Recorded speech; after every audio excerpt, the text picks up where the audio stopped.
கிறிஸ்துவுக்குள் பிரியமான சகோதர சகோதரிகளே, ஆண்டவரும் இரட்சகருமாய் இருக்கிற இயேசுவின் நாமத்தினாலே இந்த காலை நேரம் உங்களை மிகுந்த அன்போடு வாழ்த்துகிறேன். ஆண்டவர் உங்களை ஆசீர்வதிப்பாராக, மேன்மைப்படுத்துவாராக.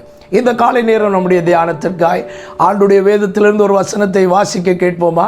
சங்கீதங்களின் புஸ்தகம் 91வது சங்கீதம் 11வது வசனம். உன் வழிகளிலெல்லாம் உன்னை காக்கும்படி உனக்காக தம்முடைய தூதர்களுக்கு கட்டளையிடுவார். பிரியமான தேவனுடைய பிள்ளைகளே, 91வது சங்கீதத்திலே சங்கீதக்காரன் மிக அழகாக சொல்லுகிறார், உனக்காக தம்முடைய தூதர்களுக்கு ஆண்டவர் கட்டளையிடுவார். எதற்காக? உன்னை காக்கும்படியாக. இந்த உலகம் என்பது பயங்கரமான ஆபத்துகள் நிறைந்த ஒரு உலகம், பலவிதமான துன்பங்கள் நிறைந்ததான ஒரு உலகம். ஆனால் இந்த உலகத்தில் நம்மை மனுஷ சக்திகள் எல்லா நேரமும் காத்துவிட முடியாது. நம்முடைய கவனம் எப்பொழுதும் நம்மை பாதுகாப்பாய் வைத்துவிட முடியாது.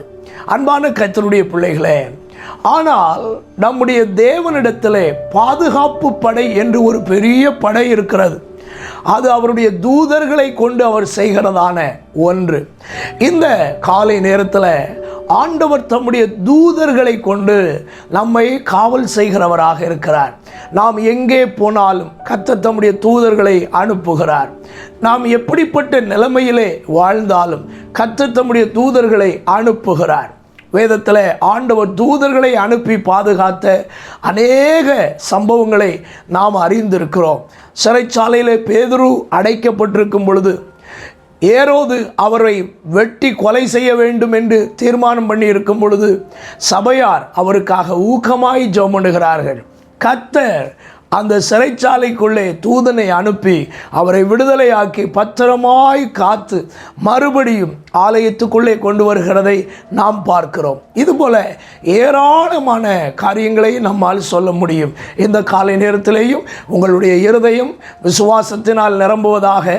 நான் எங்கே போனாலும் கர்த்தர் தம்முடைய தூதர்களை அனுப்பி என்னை காக்கிறார். கர்த்தருக்கு பயந்தவர்களை அவருடைய தூதர் பாளையம் இறங்கி காக்கிறதாக கர்த்தருடைய வேதம் சொல்லுகிறது. ஆகவே ஆண்டவருடைய தூதர்கள் பாளையம் இறங்கி உங்களை காப்பார்கள். எல்லா நேரத்திலேயும் எல்லா நாளிலேயும் கர்த்தர் உங்களை ஆச்சரியமாய் காத்து நடத்துகிறதை உங்கள் கண்கள் காண கர்த்தர் கிருபை தந்து நடத்துவாராக. உங்கள் பிள்ளைகள் போகிற வருகிற வழிகளில் எல்லாம் ஆண்டவர் கண்மணி போல அவர்களை தூதர்களை வைத்து காக்கிறார். உங்களுடையதான வேலைகளுக்காக நீங்கள் போகிற வருகிற இடங்களில் எல்லாம் ஆண்டவர் தம்முடைய தூதர்களை கொண்டு கண்மணி போல காக்கிறார். ஆகவே ஆண்டவருடைய பாதுகாவலின் மேல் உங்களுக்கு விசுவாசம் பெருகட்டு. இந்த காலையிலும் அவருடைய தூதர்கள் நம்மை காக்கிறார்கள் என்ற நம்பிக்கை பெருகுவதாக. ஆண்டுடைய தயவு உங்களோடு கூட இருப்பதாக. நாம் ஜெபிப்போமா? தம்முடைய தூதர்களுக்கு கட்டளையிட்டு எங்களை பாதுகாக்கிற நல்ல தகப்பனே, இந்த காலை நேரத்திலும் எங்களை உம்முடைய கைகளில் தருகிறோம். மனிதனுடைய பாதுகாப்பு என்பது வீணான ஒன்று, உம்முடைய பாதுகாவலோ பயங்கரமானதாக காணப்படுகிறது. ஆகவே நாங்கள் உம்முடைய பாதுகாவலை சார்ந்து எங்கள் வாழ்நாட்களிலே வாழ்வதற்கு கிருபை தாரும். இந்த நாளையும் எங்களுக்கு ஜெயமாய் மாற்றித்தாரும், ஆசீர்வாதமாய் நடத்தும். இரட்சகர் இயேசுவின் நாமத்தில் வேண்டிக் கொள்கிறோம் எங்கள் நல்ல பிதாவே, ஆமென். God bless you. கர்த்தர் உங்களை ஆசீர்வதிப்பார். ஆமென்.